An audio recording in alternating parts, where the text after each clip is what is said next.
there? I am, Judge. I'm going to hit the conference button and hopefully that will bring Mr. Kern in. Okay. Mr. Kern, are you there?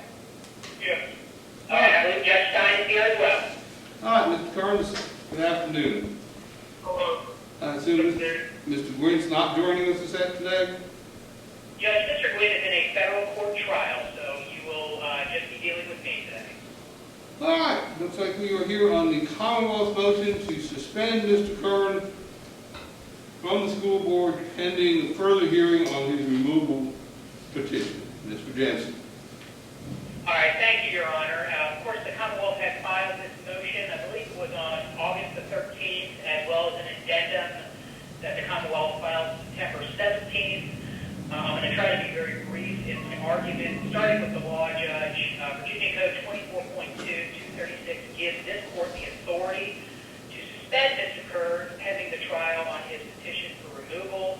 That statute sets forth really no standard for this court to use. The only requirement is that there be a judicial proceeding, which of course there has been. The petition was filed and Mr. Kern has been served. Judge, I would like to note, the Commonwealth in its first motion kind of laid out the facts. We were heading towards a 3-day jury trial on August the 25th, and that trial was on track to go until Mr. Kern decided to fire his attorney, Mr. Fishwick, and in his lengthy motion to continue, Mr. Kern essentially laid out why he did this, which were a bunch of extremely unreasonable demands. He had wanted the Board of Supervisors charged with perjury, Mr. Gwynn charged with perjury. Essentially, he wanted motions made that have no basis in fact or law. His motion to continue stated he needed a continuance in order to hire new counsel or to re-engage Mr. Fishwick. To date, the Commonwealth is not aware that new counsel has been hired. Of course, the Commonwealth filed this motion to suspend. We appeared before Your Honor back on August the 25th, at which point we learned that Mr. Kern had filed a notice of removal to federal court. That notice of removal, the case was remanded by a federal court judge, noting that there was no jurisdiction in federal court. Mr. Kern was undeterred. He filed a second frivolous notice of removal to federal court. That was returned even quicker. Judge, and of course last night, Mr. Kern filed a motion for an emergency temporary restraining order in federal court, and the Commonwealth just learned, Judge, that Judge Cullen denied that motion at some point today by releasing an oral order. I'd be more than happy to email a copy of what I have to both Mr. Kern and yourself. Judge, the citizens of Alleghany County have been denied a speedy resolution to this matter. Mr. Kern's strategy is clear: to drag this out. For some reason or another, to drag this out by filing baseless, frivolous motions in courts that don't even have jurisdiction. Judge, the Commonwealth believes that Mr. Kern should be suspended pending the trial on this matter, and the Commonwealth would request the court enter an order to that effect. Thank you. Mr. Kern. Is this my time to speak? Yes, sir. I guess, I want to first say, to address the situation was, the Commonwealth, when this petition was filed to remove me, there was never any imminent need to suspend me. There was never a reason or a question that anyone had to suspend me from office when the petition was filed.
and they put it in there, that is perjury, and it's on its face. And so I shouldn't have to, really, I shouldn't even have to ask for charges to be pressed. But you know what? My attorney was in a position to have those charges pressed and seek an investigation, because that is in my own defense as well. So if he's not willing to seek justice so I can have an appropriate defense, then that's an issue really with performance in my attorney's ability to properly defend me. And I have every right to file a motion to continue when the conduct of my attorney is very questionable. But, you know, in my defense of this suspension, I believe it's retaliatory. Again, they didn't ask for suspension in December. All of a sudden, I file a motion to continue based on suspect conduct of my own attorney, and for them to come out of left field swinging a baseball bat, which is me getting suspended, I think that's very retaliatory. And, you know, me asking the court for a motion to continue is a constitutional protected right of free speech and redress, and they retaliated against me for exercising that. I also want to say that, you know, the Supreme Court has held that there be a ponderance of innocence until proven guilty, and, you know, this is a widely held doctrine, and this is a quasi-criminal case, so that doctrine should apply. And to not suspend me in December, all of a sudden you want to suspend me now, that brings about suspect actions based on the Commonwealth Act, and it's just actions, but it's going to cause public condemnation, okay? And all I've ever done was try to support and advocate for disabled individuals. And according to Seth Gambler from the Department of Education, he wrote a memo back in 2013, you know, people who advocate for disabled people should be commended, not have condemnation placed upon them. I'll also, you know, say that, you know, suspending me is going to cause irreparable harm. If I'm not allowed to attend school board meetings, and later down the road, I'm proven innocent, and the jury says, yeah, Donnie, he should never, you know, he should be on the school board. Well, I can't go back and relive those school board moments and participate in that unless somebody invents a time machine. And so that is irreparable harm, and we need to avoid that at all costs.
Jacob Price years ago, he said that I knew things that no one else on the school board knew. I've got it recorded. It was during a public meeting. Okay, he said I knew things that no one else on the school board knew.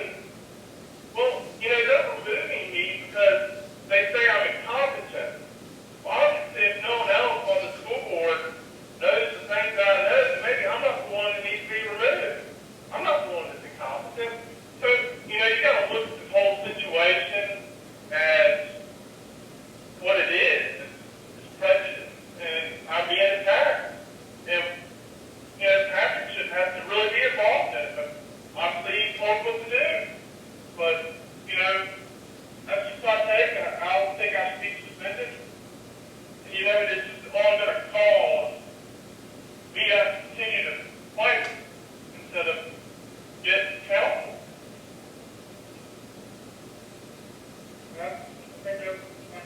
That's what I want to sum it up, I guess. All right. I just want to say, I have reached out to counsel. I've sent an email to one group to try to assist. I haven't heard back, but it's time consuming.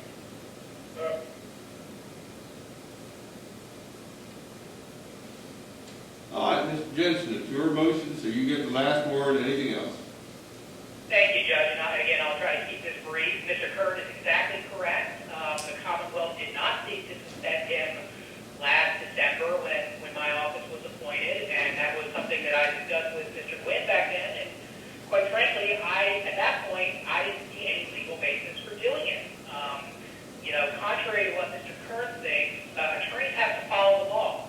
We have to see what the facts are. We have to apply them to the law, and the motions that we make before courts have to be made in good faith. There was no good faith basis for us to seek to suspend Mr. Kern until word of his issues with his counsel came up in that motion to continue, which that motion to continue clearly shows that he was trying to delay this matter unnecessarily. So that's why we did not file anything prior to that. I'm aware Mr. Kern has filed something in federal court naming myself and numerous other people. To date, I have not been served with any papers out of federal court, Judge. That's an issue that can be taken up when that happens. And lastly, Mr. Kern refers to this motion to suspend as an attack or as a retaliation. Judge, the suspension of office is a law. It's a statute in Virginia. An attorney, be that a prosecutor or a defense attorney who files a motion based upon a statute, is not attacking someone, and we are not retaliating. Mr. Curran is receiving due process here. He's had his hearing. He's had an opportunity to speak. Your Honor will decide the issue one way or the other. This is not retaliation. This is not an attack. Judge, the Commonwealth believes there is good cause to suspend Mr. Curran pending his jury trial, and we would ask the court to do so. Thank you. All right, thank you both. Let me say, first of all, with regard to the one issue that Mr. Curran made, if there's been some complaint or something filed against me, I am also unaware of it. I understand that something was filed in U.S. District Court, I guess, yesterday. Quite frankly, that was, I guess, emailed to my office. It wasn't addressed to this court. It was addressed to the United States District Court, so I have not reviewed it and saw no reason to do so.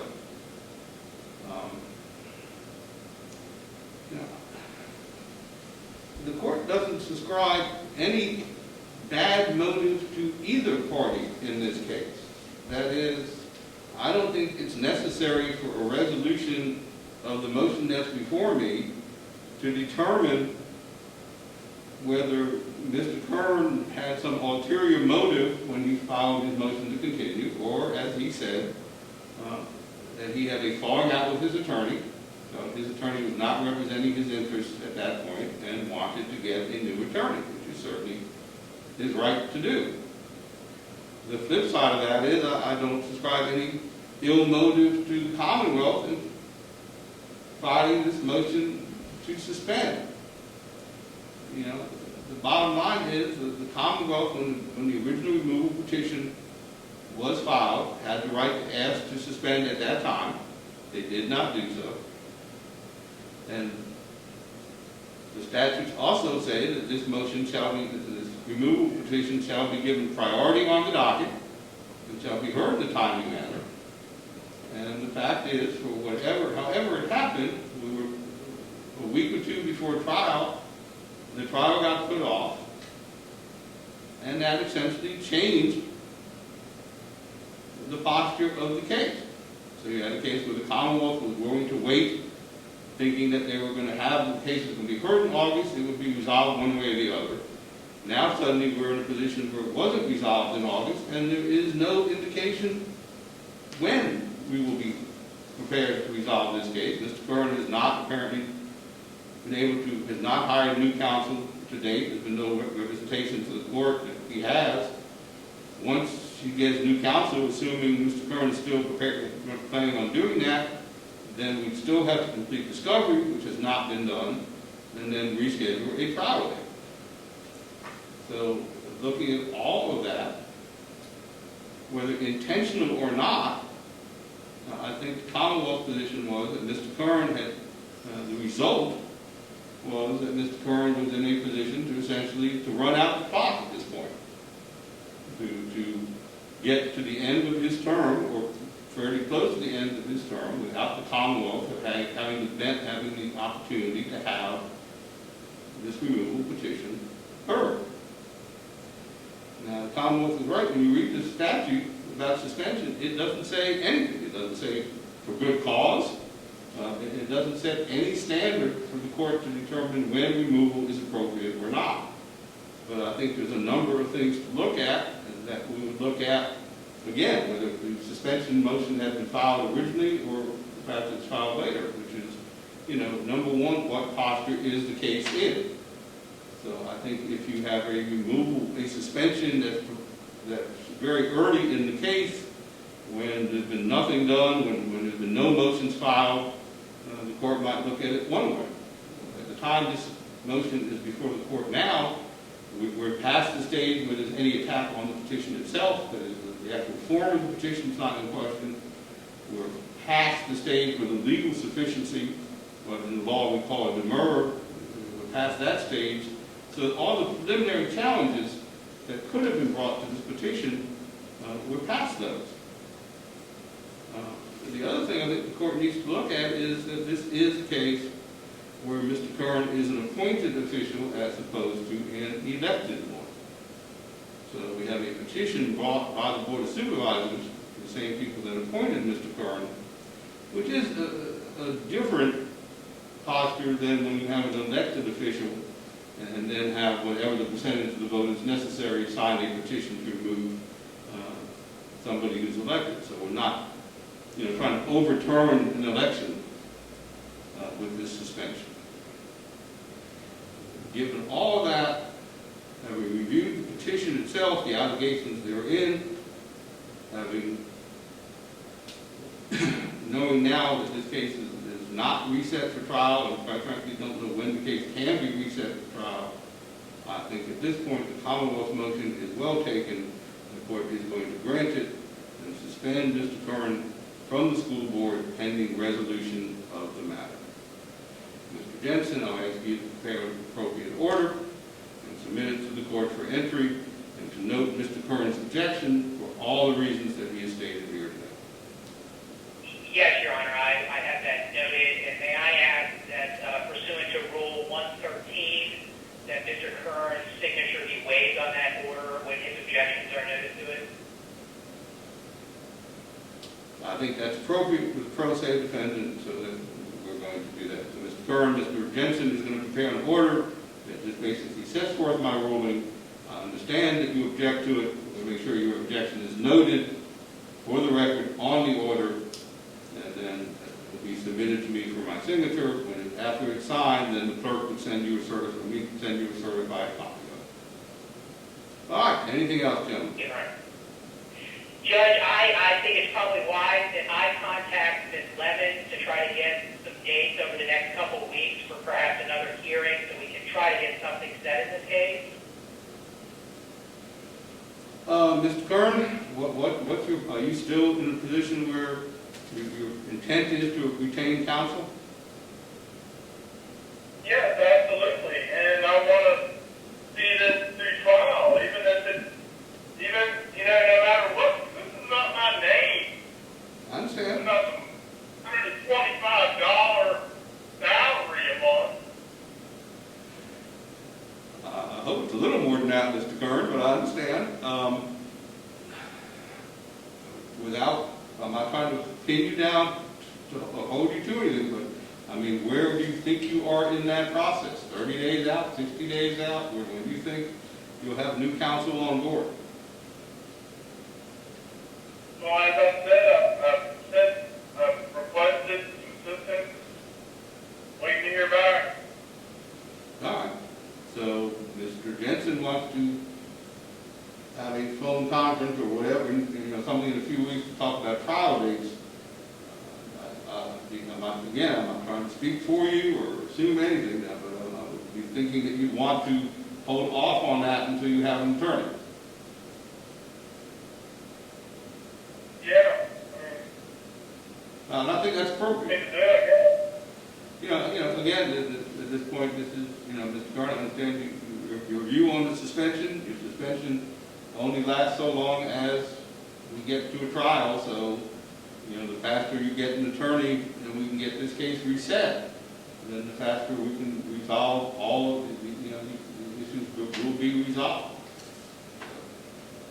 All right, thank you all. Mr. Jensen, I'm not going to set a hearing until after Mr. Curran has full opportunity to seek counsel.